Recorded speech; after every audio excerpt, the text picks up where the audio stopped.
Mister perfectionist Aamir Khan और उनकी तीसरी पत्नी गौरी स्प्रैट की मुलाकात करीब 25 साल पहले हुई थी और उस वक्त आमिर खान अपनी पहली पत्नी रीना दत्त के साथ शादीशुदा जिंदगी जी रहे थे। इसलिए तब किसी ने नहीं सोचा था कि ये आम मुलाकात 25 साल बाद शादी के रिश्ते में बदल जाएगी।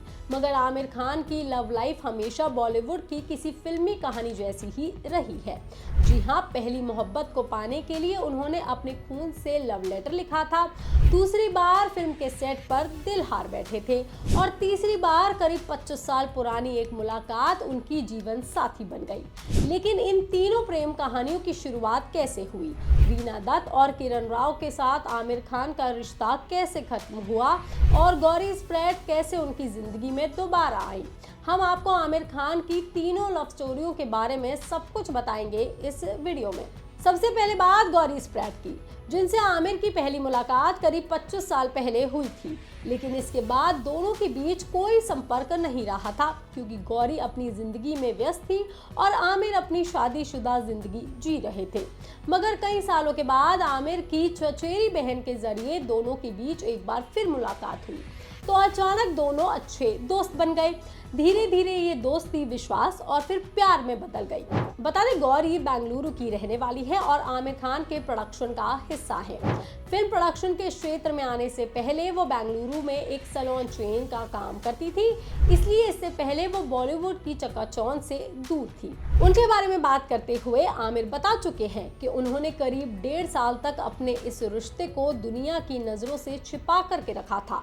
मगर मार्च 2025 में जब आमिर का 60वां जन्मदिन था, तब उस मौके पर आमिर ने पहली बार मीडिया के सामने गौरी स्प्रैट को अपनी पार्टनर के तौर पर इंट्रोड्यूस किया था और बताया था कि दोनों पिछले 18 महीनों से रिलेशनशिप में हैं। अब गौरी आमिर खान की जिंदगी का एक बेहद अहम हिस्सा बन चुकी हैं। लेकिन इस रिश्ते तक पहुंचने का सफर आमिर के लिए आसान नहीं था। राज शमानी के पॉडकास्ट में वो ये कह चुके हैं कि रीना दत्त और किरण राव से अलग होने के बाद उन्हें दोबारा प्यार मिलने की उम्मीद नहीं थी, लेकिन गौरी के आने से उनकी जिंदगी में ये बदलाव आया है।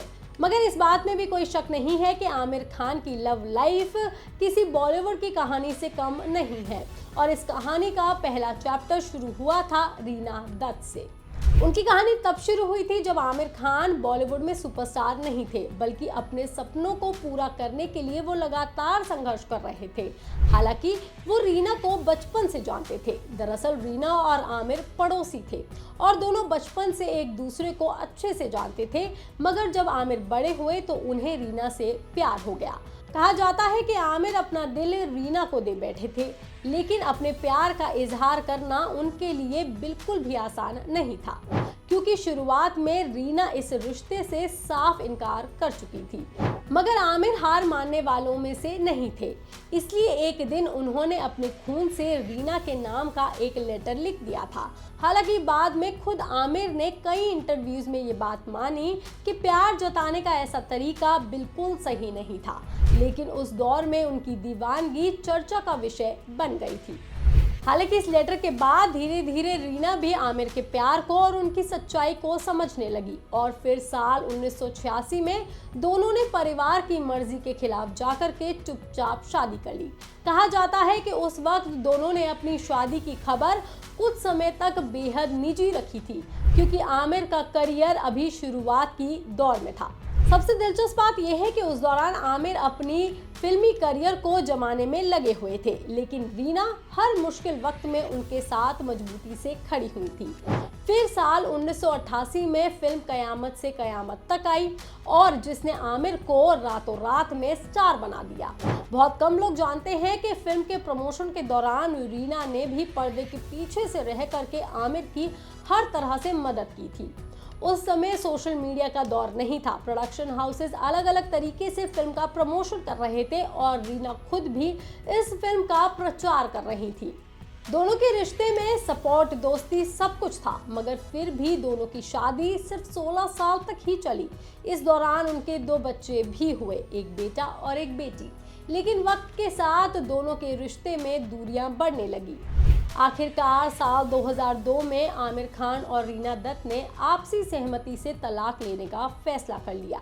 हालांकि दोनों ने कभी भी एक दूसरे पर सार्वजनिक तौर पर आरोप या प्रत्यारोप नहीं लगाए, बल्कि हमेशा अपने बच्चों की परवरिश को सबसे ज्यादा अहमियत दी।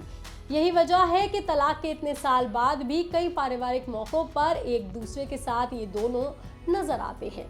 मगर बहुत कम लोग जानते हैं कि पहली शादी खत्म होने के साथ ही आमिर की जिंदगी में एक नई एंट्री हो गई थी। मगर ये मुलाकात पहले सिर्फ एक प्रोफेशनल तक ही सीमित थी। साल 2001 में आमिर जब फिल्म लगान की शूटिंग कर रहे थे और उसी फिल्म में किरण राव असिस्टेंट डायरेक्टर के तौर पर काम कर रही थी। हालांकि उस सेट पर दोनों के बीच सिर्फ प्रोफेशनल बातचीत होती थी, लेकिन रीना से अलग होने के बाद एक दिन किरण और आमिर खान के बीच फोन पर लंबी चौड़ी बातचीत हुई और यहीं से दोनों के बीच दोस्ती का सिलसिला शुरू हो गया। धीरे धीरे ये दोस्ती प्यार में बदल गई और फिर 28 दिसंबर 2005 को आमिर खान ने किरण राव से दूसरी शादी कर ली। इसके बाद दोनों ने कई फिल्म्स और सोशल प्रोजेक्ट्स पर एक साथ काम किया। दोनों एक दूसरे की सोच को अच्छी तरह से समझते थे और यही वजह थी कि उन्हें बॉलीवुड के सबसे समझदार और मजबूत कपल्स में से एक माना जाता था। लेकिन किस्मत को शायद कुछ और ही मंजूर था, इसलिए करीब 15 साल तक साथ रहने के बाद और एक साथ प्रोफेशनल करियर बनाने के बाद भी साल 2021 में आमिर और किरण एक दूसरे से अलग हो गए। उन दोनों ने संयुक्त बयान जारी करके सेपरेशन की घोषणा की थी और कहा था कि वो पति पत्नी के रूप में अपने रिश्ते को खत्म कर रहे हैं और अलग हो रहे हैं, लेकिन माता पिता, दोस्त और क्रिएटिव पार्टनर्स के तौर पर वो हमेशा साथ रहेंगे और वो आज भी वैसे ही अपनी दोस्ती और अपने प्रोफेशनल करियर को निभा रहे हैं। और शायद यही वजह है कि आमिर खान के पर्सनल रिश्ते आज भी लोगों के बीच सबसे ज्यादा चर्चा में रहते हैं। ये खबर, ये जानकारी आपको कैसी लगी, आप हमें कमेंट करके जरूर बताएं। बाकी तमाम खबरों के लिए आप देखते रहिए लोकमत हिंदी।